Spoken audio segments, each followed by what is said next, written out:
So our first DLC offering is called First Strike. It releases February 1st. It has 5 new levels in it, 4 brand new multiplayer maps, as well as a zombie level called Ascension.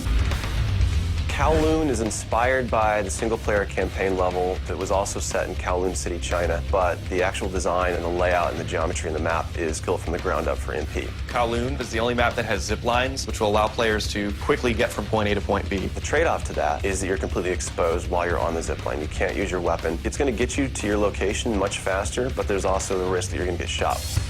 Discovery is an Antarctic research station that was a German outpost left over from World War II. The 2 sides of the map are divided by a deep chasm. You're always kind of fighting for control over that crossover from one side of the map to the other. My tips for Discovery is really just learning the layout of the map, understanding how that chasm can impact the flow of the gameplay, and always being conscious of the exposure that you have to long-range weapons. You might be on a snow bridge and somebody throws a grenade, which collapses the floor around you.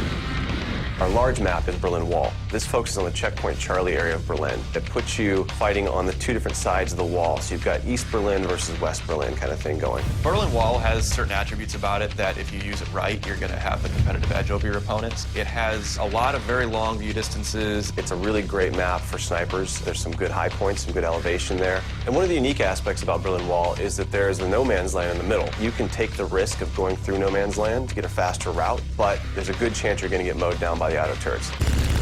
So Stadium's one of my favorite maps. I am a run and gunner, so I tend to like that map. It's going to provide those close quarter players tight adrenaline, action-packed experience. So never underestimate the value of tactical insertion, and always be checking your corners and realize that these engagement distances are going to be really small, so use that to your advantage. I think it's going to cater to a lot of the players who just like the frenetic style of gameplay that Call of Duty has to offer. One of the big agendas with this map pack is we wanted to listen to the feedback that people have been giving about all the maps they've been playing with the release of the game. They want more verticality, more sniper opportunities. They really love the interactivity that we did. These are components that we wanted to bring back in a pretty big way in the first DLC offering. First Strike is going to be available February 1st for 1,200 Microsoft points, and it'll be available on Xbox 360 first.